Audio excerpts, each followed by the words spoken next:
Am I the a-hole for being brutally honest with my sis as to why no one comes to her games?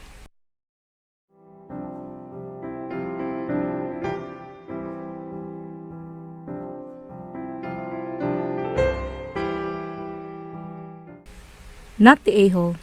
Me and my sister are both football players for the same school. I play for the men's team, whilst she plays for the women's team. We come from football mad country, and a lot of people come to watch my team play. My team, being honest, is pretty high quality. We all train at the school 4 times a week and have at least 1 match a week, sometimes 2. And we all also have 1 clubs outside the school. We're very competitive, and the attitude is very good with my team. However, with my sister's team, the mentality is different. Along with the actual skill levels, there are people who got onto her team who can barely kick the ball. The training regime was supposed to be as hard as ours, but most of the girls weren't as committed, so they didn't want to train 4 times a week. By this I mean they were offered the chance to train 4 times a week, like us, but they turned it down because the players said they wouldn't show up. I know about this because our training times changed to more favorable ones because our team and their team use the same pitch. They're pretty bad compared to us, and most of people on her team can't even do the corner kick or shoot a long free kick, which are relatively basic things to do. Obviously, less people from our school show up to her games than they do for mine. Let's say 100 people come to my games, maybe 20 comes to hers, and they're all just friends, and many lives half through the games. Recently, her game was on the 4-game lose straight, and literally 1 person came to the game other than parents. She was fuming and was ranting about how sexist our school was, how they were supposed to train 4 times a week, but the school thought the girls weren't supposed to play football. How everyone in the school was sexist and never showed up to games because they were women. I was annoyed by this because A, it literally wasn't true. B, she's trying to find others to blame for her and her team's failings. And C, it's a pretty serious accusation to say someone's sexist, let alone an entire school. I told her that I've mentioned above how her team mentally was poor and uncompetitive, and that they played lazily and like they're bored. They were just bad. And whilst my team definitely wasn't pro, at least we looked like we played football before. She was insanely angry and yelling at me, calling a sexist pig, and still hasn't spoken to me. Am I the a-hole?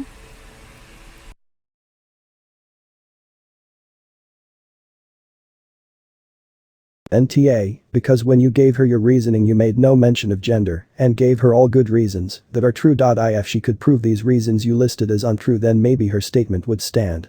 However, in this situation it sounds like none of them really even want to be out there playing, so I don't think anyone would care to watch people who hate what they are playing and don't even try playing the game.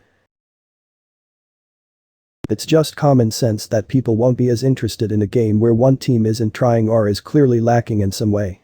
I played rugby in high school, and the girls' team generally had a lot more spectators than the boys' team. Why? Because we were dedicated to 3 practice a week plus pre-season training, while the boys' team could hardly show up for the 2 weekly practices, and this reflected in how they played their games. These days people want to watch a good match, regardless of the gender playing, and if the team playing, especially your home team, can't do that when they play, I don't blame people for wanting to spend that time elsewhere. And I don't mean good match based on winning or losing, I mean that both teams are hungry for the ball and giving everything they have in the field and dedicating time to their sport to do that. Piggybacking the top comment to say this, the women's team might have ended up in this predicament due to sexism that was present years ago. What she's saying might have been true when the team first started, regardless of their talent, and then over the years, people stopped joining the team and being invested because no one was showing up. Performance goes down, even less people show up, and that led to how it is today. Bear in mind that this is merely speculation, but it might be something for you and your sister to consider if she wants the team to get more recognition. Exactly.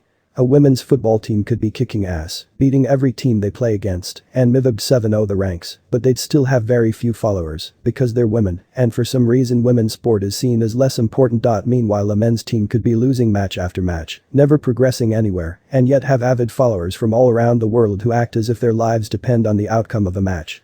They could be absolute dogshit and still have followers, because it's men's sport.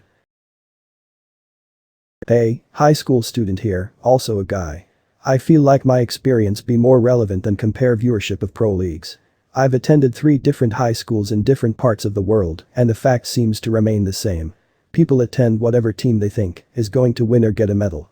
This applies for both the girls and boys teams. I've even seen people ditch the finals game for boys to watch the third place game for girls because the girls were steamrolling.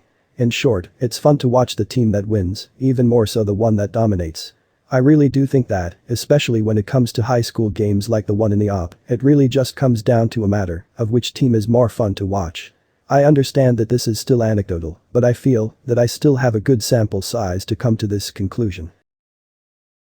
Micro your AmItheA macro. There are years and years of systematic sexism and misogyny that led to the attitude of the female players, the way the team is viewed by the school, and the amount of money time rewards that are offered to the female team. Nah. You are justified in your response, but she's not wrong, either. ETA. Thank you for the awards. My first gold. And also the considered responses. I wish this was higher. I get where Op is coming from, but he's missing the big picture. Like the fact that girls aren't ever encouraged to be competitive as much as boys are. Like the fact that even if the girls' team kicked ass, people probably still wouldn't show up like they do for the boys. I remember when the female cheerleaders at my high school were doing fundraising with concessions, and my parents thought that it was going to the cheerleading squad, but nope.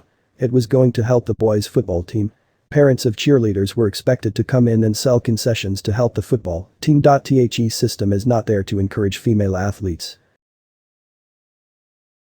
I also wonder if Op's perception is as true as he thinks. Practice times and support from the school.